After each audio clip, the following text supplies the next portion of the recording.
Welcome to the Next News Network. I'm Gary Franchi. Joining me now for the special web edition is World Bank whistleblower Karen Hude. She's one of many of a coalition of whistleblowers who are making waves across the planet.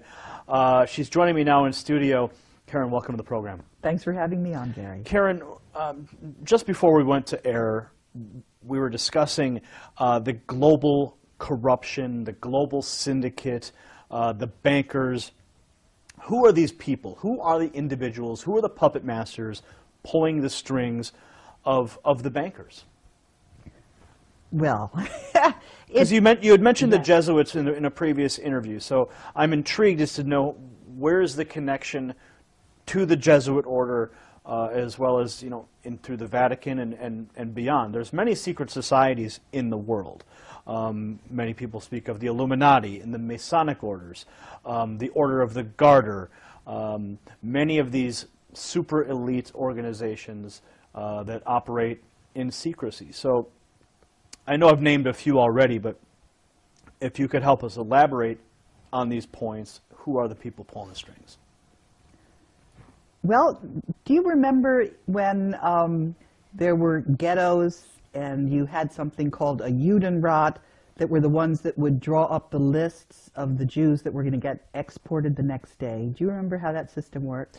Well, it was a little before my time, but history would dictate what happened in those ghettos. So elaborate, please. These were traitors to their people who were helping because they thought they were going to save themselves. That's maybe why they did that, but it doesn't matter what their motives were. They were doing the work against their people. Now, think of this as an elaboration on a larger scale, and what we're dealing with actually is humanity and the elite, the secret societies, the Vatican. They're traitors to humanity, because the one at the very core that's pulling the strings is a different species. They're not the human race. They're called Homo capensis. They have been on Earth together with humanity for before this ice age. And the reason I know about this is because I was trying to help out a movie producer who couldn't get his movie. It was called The Banksters Made Off with America, Edmund Drille. And he introduced me to his network of whistleblowers. One of the people in that network is a neurologist who went to Yale Medical School and was retired, and he was trying to find out what was at the very core of all of this corruption. And so you mentioned this species, an additional species of humans, or no, they're not humans. They are so distinct from humans that if they were to mate with humans, their offspring would not be fertile. Now, are you speaking of the biblical Nephilim is an entity that people have discussed and tried to understand for millennia, and that is the race of offspring of humans and the fallen angels from. No, these are not angels. These are not spiritual. Well, the Nephilim themselves were the offspring of the fallen angels and humanity. Is this the same species? They are not fallen angels. Mm-hmm. They are critters. People who I am getting emails from saw them the day before. They look just like human beings, except they have these big skulls. And that is why in the Vatican you see these crazy meters, is what they're called. And that's why the very first Jew, Moses, wore one of those things, because he was one of those Homo capensis as well. We have DNA samples of them. And the reason we know this is because it was in the papyri of one of the pyramids. I found this out from from the internet. But what is really remarkable, actually, is that we have had so much evidence, and we haven't had any studies into it.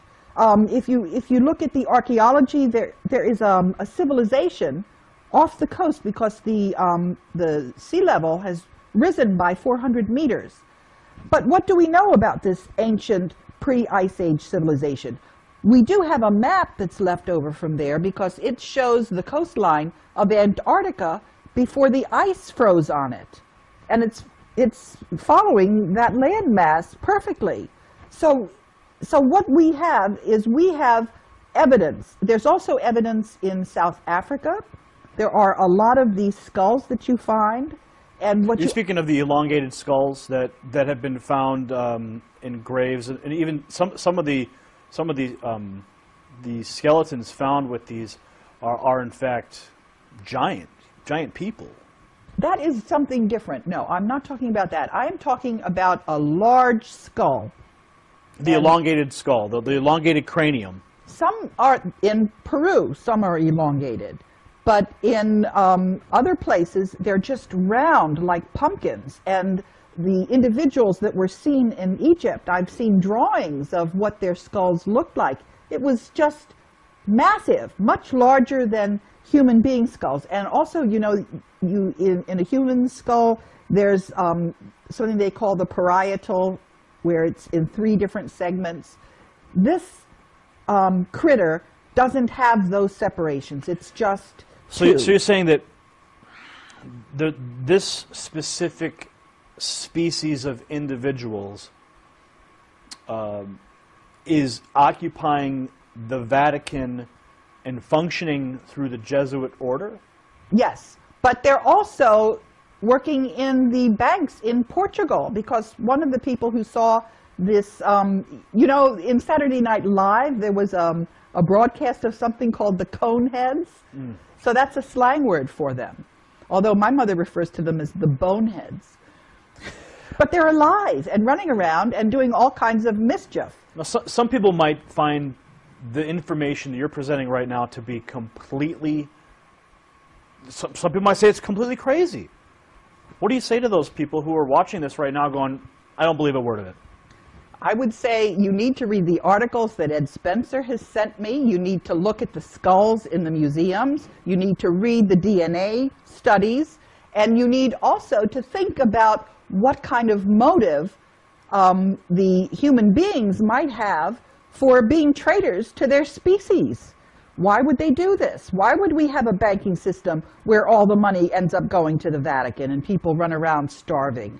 Why would we have, for example, if you look at what the actual teachings of Jesus Christ were, as opposed to when you had translations and various things happened and got put in there. And as some of the whistleblowers have been discussing this, information, articles on Homo capensis have disappeared from the internet. They've been taken down. And other critics who, I don't know why they're getting all the coverage they are, and they've been getting features in Wikipedia. Let me talk a little bit about Wikipedia. Sure, okay? Sure. I had an experience with Wikipedia because I got involved in trying to edit the biography on Robert Zoellick, who was the World Bank president. Mm-hmm. And I was trying to explain to people that the United States had lost the gentleman's agreement, which you could demonstrate. You could see, I couldn't get that into Wikipedia.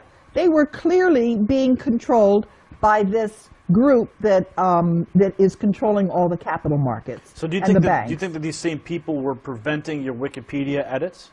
Yes, and what I'm trying to say is that this person who was attacking the information on Homo capensis had a big, long article featuring her on Wikipedia. So I know who Wikipedia is. I know whose interests Wikipedia serves. And when somebody who's just starting out gets a big write-up, I know what that really means.